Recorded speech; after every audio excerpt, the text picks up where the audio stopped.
믿음과 기억이라는 제목으로 말씀을 나누고자 합니다. 오늘 본문은 기억력과 믿음의 상관관계에 대해서 생각하게 하시는 말씀이라고 봅니다. 저는 가끔 특정한 단어가 생각나지 않거나 해야 할 일을 까맣게 잊어버리는 일이 있습니다. 이런 일이 처음에 일어났을 때는 나의 머리에 어떤 이상이 생긴 것은 아닌가 한 적도 있지만 요즘은 내가 늙어가는 중이라는 사실을 알려주는 신호로 생각하고 받아들이고 있습니다. 다만 저는 이런 생각을 합니다. 무언가를 기억하지 못한다는 것은 단순히 그것을 기억하는 뇌세포가 죽기 때문만은 아니라는 사실입니다. 즉, 우리가 늙어가기 때문에 뇌세포가 하나둘씩 죽거든요. 그리고 뇌세포는 다시 재생되지 않습니다. 그러다 보니까 우리가 기억했던 것을 잊어버리는 경우도 있을 것이고 또는 해야 할 일을 까맣게 잊어버리는 경우도 있겠지만 단순히 그것만은 아니라는 것입니다.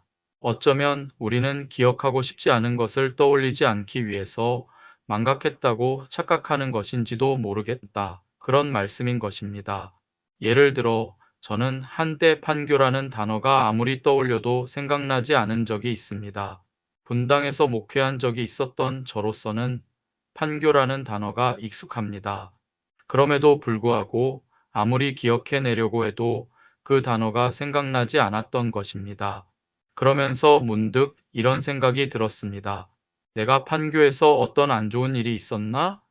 그렇게 생각해 보니 안 좋은 일이 있었던 것은 아니지만 제가 본 판교라는 지역은 제가 신방을 여러 번 다녔던 지역이었고, 그러나 실제 판교라는 지역은 막 발전하기 시작했던 곳이고, 테크노밸리라는 이름으로 네이버를 비롯한 많은 IT 업계들이 들어서는 곳이었습니다. 그렇기 때문에 신방하러 자주 다녔던 판교라는 곳과 실제로 발전하고 놀라운 빌딩들이 들어서는 판교라는 이미지가 많이 동떨어져 있었다는 그런 느낌을 갖고는 했던 것입니다. 그래서 어쩌면 제 마음은 이 판교라는 도시는 있고 그 안에 살고 있는 성도의 사정만 기억해야 한다는 그런 의지가 있었는지도 모르겠다는 것입니다. 그것이 저의 머릿속에 판교라는 단어를 지워버린 그 요인이 아니었을까? 그런 생각을 해보았습니다. 그런데 이렇게 생각하면 저는 판교라는 단어를 잊어버린 것이 아닙니다. 사실은 제가 떠올리지 않은 것이라고 할 수 있습니다. 제가 늙어서 제 뇌세포의 판교라는 기억 장소가 사라진 것이 아니라 두뇌의 기억 장소 어딘가에는 판교라는 단어가 고이 보존되어 있었던 것입니다. 그러기에 저는 어느 날 문득 판교라는 단어를 다시 기억해 낼 수 있게 되었습니다. 오늘 본문 25절에서 예수님은 이런 말씀을 하십니다. 내가 아직 너희와 함께 있어서 이 말을 너희에게 하였거니와. 이 말씀의 정확한 뜻은 예수님께서 제자들과 함께 계시는 동안에 하셔야 할 말씀은 이제 다 하셨다는 뜻입니다. 3년 반 동안 제자들은 예수님과 동거동락했습니다. 그동안 제자들은 예수님을 통해서 하나님 아버지가 어떤 분인지에 대해서 그리고 하나님 아버지의 나라가 어떤 나라인지에 대해서 또 이 세상이란 어떤 세상인지 그리고 인간은 어떻게 해야 구원받는지에 관한 많은 말씀을 들어온 것입니다. 그리고 이제 주님은 십자가를 지시고 결국에는 제자들의 곁을 떠나실 것입니다. 그때가 가까이 다가온 순간이었습니다. 그때 주님께서 오늘 본문 방금 읽은 말씀을 하신 것입니다. 이제는 너희에게 내가 전해야 했던 중요한 하나님의 말씀들은 다 전했다는 것입니다. 제자들은 과연 그 모든 말씀을 기억하고 있을까요? 방금 말씀드린 것처럼 그들의 두뇌 저장소에는 주님께서 하신 말씀이 고스란히 남아 있습니다. 그러나 그것을 기억해내는 것, 그래서 그것을 주의 말씀대로 살아가는 것, 그것은 이제 제자들에게 달린 책임이라는 것입니다. 비유하자면 프린터를 수리하는 기사가 소정의 교육을 다 마친 것과 같다고 할 수 있겠습니다.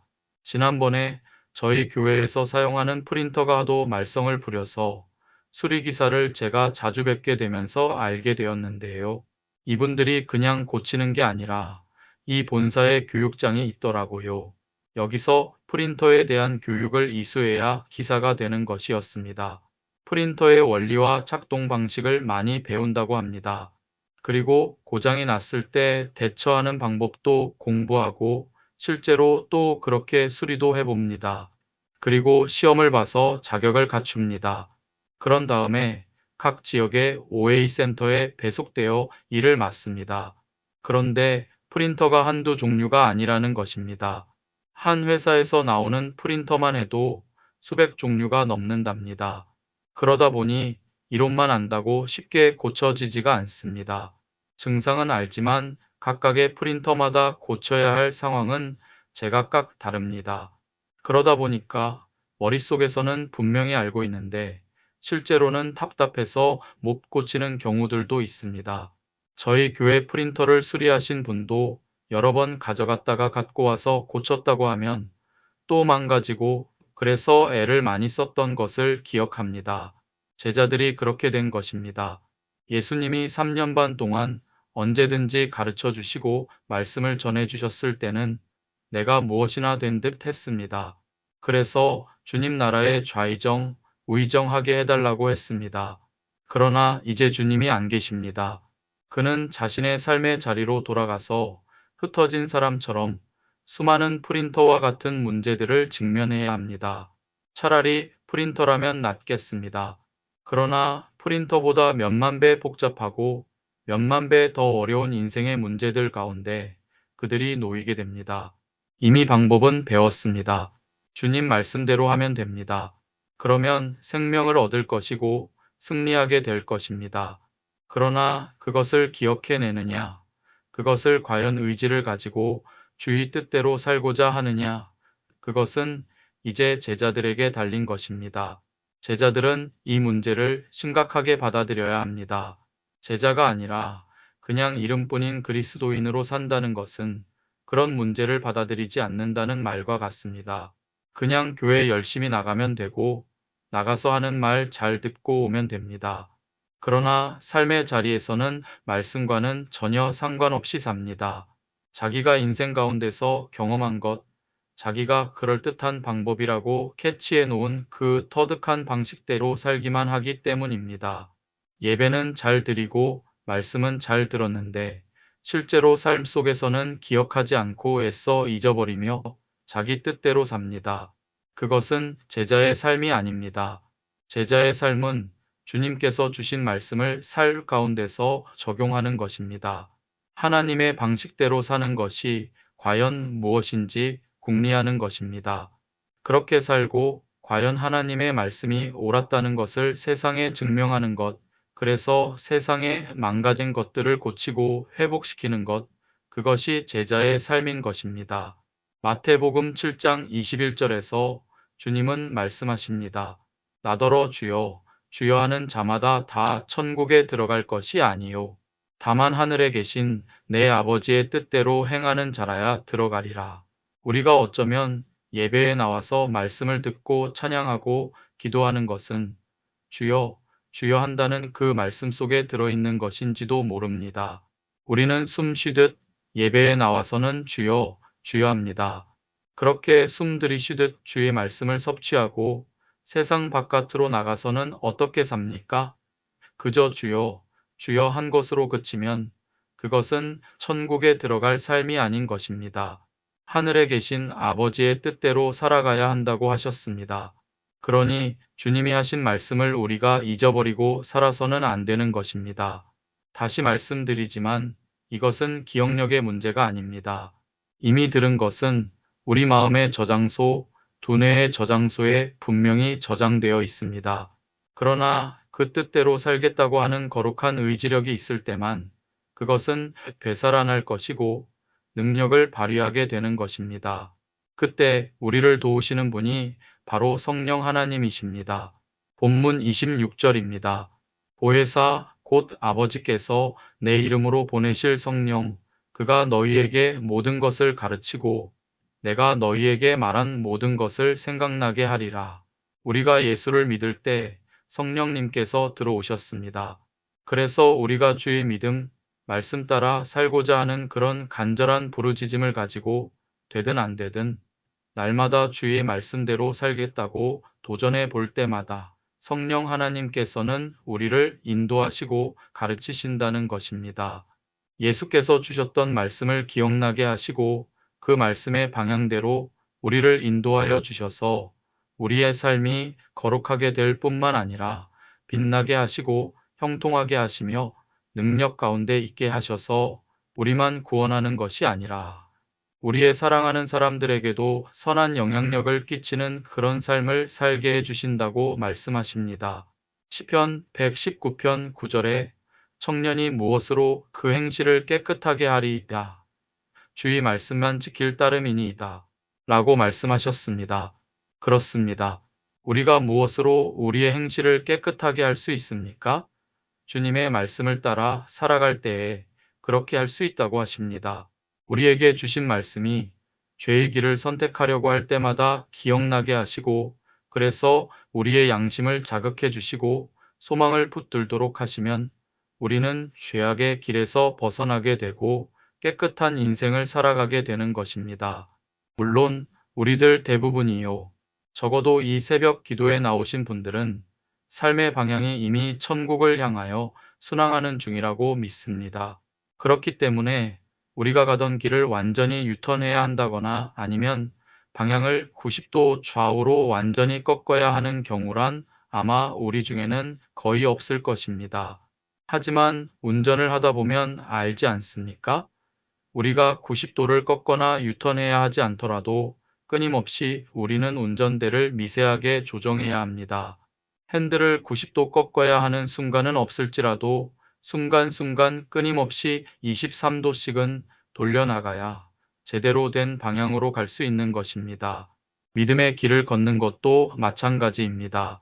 우리가 우리의 인생을 내 뜻대로 움직이다 보면 언제나 한쪽으로 치우치게 될 것이고 결국에는 하루에 1도씩 삐뚤어진 길을 걷는다고 할지라도 그것이 1년이 되고 10년이 되면 내 인생은 결국 완전히 어긋난 방향으로 갈 수밖에 없습니다. 그러므로 날마다 순간순간 성령님께 우리의 인생의 운전대를 맡기고 미세하게 조정해야 하는 것입니다. 주님의 말씀을 다시 떠올리고 이 순간이라면 주님은 나에게 무슨 말씀을 하실까? 예수님이라면 이런 경우에 어떻게 하셨을까? 주님은 나에게 어떠한 삶을 통해 더 기뻐하실까? 우리가 이것을 염두에 두고 살아가야 합니다. 그러면 그럴 때마다 주님께서 우리의 삶을 미세하게 조정해 주시고 좌로나 우로나 치우치지 않게 하셔서 올바른 길, 믿음의 길, 구원받는 길, 생명의 길을 걸어가게 하신다는 것입니다. 성령님께서 그 일을 이루기 위하여 낮고 천하고 심지어 더럽고 취약한 우리의 영혼 속에 들어오셨습니다. 그리고 날마다 우리의 영혼에 말씀하여 주시고 우리의 심령과 골수를 찔러 쪼개서라도 하나님의 자녀가 되게 하시고 주의 자녀의 길을 걸어가게 하시는 것입니다. 그러므로 우리는 본문 27절에서 주님의 말씀대로 살아갈 필요가 있습니다. 평안을 너희에게 끼치노니 곧 나의 평안을 너희에게 주노라. 내가 너희에게 주는 것은 세상이 주는 것과 같지 아니하니라. 너희는 마음에 근심하지도 말고 두려워하지도 말라. 예수님은 우리에게 평안을 주시겠다고 약속하십니다. 이때 말하는 평안은 주님께 우리 인생을 의지적으로 맡길 때 찾아오는 평안입니다.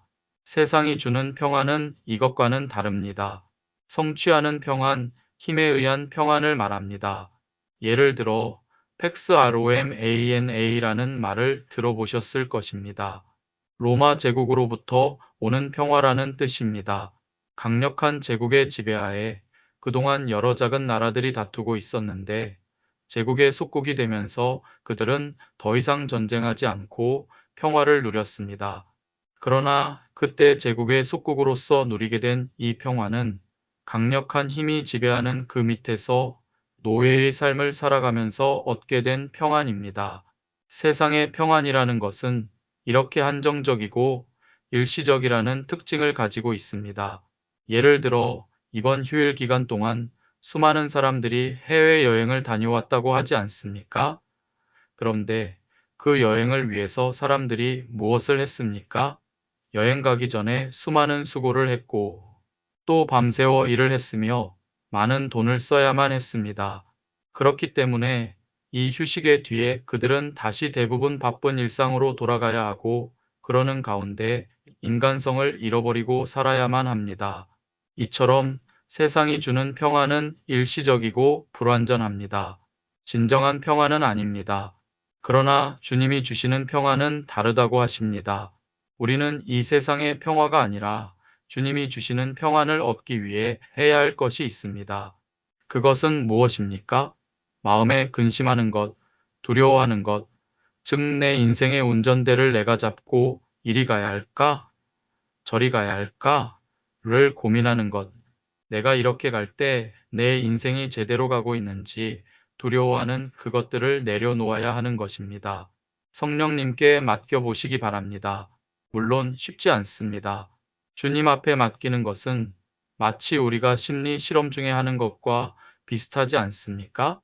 눈을 감고 뒤로 낮아 빠지는 심리 실험 혹시 해보셨는지 모르겠습니다. 뒤에서 두 사람이 받쳐주고요. 팔을 내밀어서 받쳐줄 것인데 당신이 눈을 감고 자연스럽게 뒤로 자빠져 보십시오.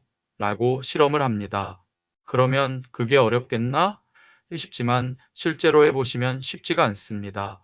어떤 사람은 정말 자신을 뒤에서 포근하게 받쳐줄 사람이 있다는 것을 믿고 어린 나이일수록 잘 자빠집니다. 그러나 겁이 많은 사람, 의심이 많은 사람은 그렇게 해보라고 해도 잘하지 못합니다. 뻔히 알고 있습니다. 뒤에서 받쳐줄 사람이 있다는 것을 알면서도 주저합니다. 주님께 인생을 맡긴다는 것은 이와 비슷하다고 봅니다. 주님 앞에 인생을 맡기면 과연 주님이 내 인생을 그렇게 책임져 주실까? 손해보는 것은 아닐까? 당장 손해가 들어올 텐데, 당장 위급한 일이 찾아올 텐데, 그래도 되는 것일까? 우리는 근심할 수 있고 염려할 수 있습니다. 주님은 말씀하십니다. 그 근심과 염려를 일단 내려놓으라. 주님께 맡겨보라. 이 심리 실험을 보면 주저하다가도 그렇게 두 팔을 벌리고 자신의 몸을 뒤로 완전히 맡깁니다. 그리고 기다리던 사람이 안전하게 받쳐준 다음 눈을 뜬 사람들의 표정을 보면 모두가 한결같이 환하게 웃습니다. 일시적이지만 그들이 평안을 경험한 것입니다. 성도 여러분, 우리는 이 평안을 영원히 경험해야 할 사람들입니다. 그러므로 지금부터 연습해야 합니다. 모든 것을 다 맡기기는 쉽지 않고 어느 누구도 처음부터 완벽하게 할 수 없습니다. 그러나 어제보다는 오늘 더 주님께 맡겨보시기 바랍니다. 성령님을 의지해 보시기 바랍니다.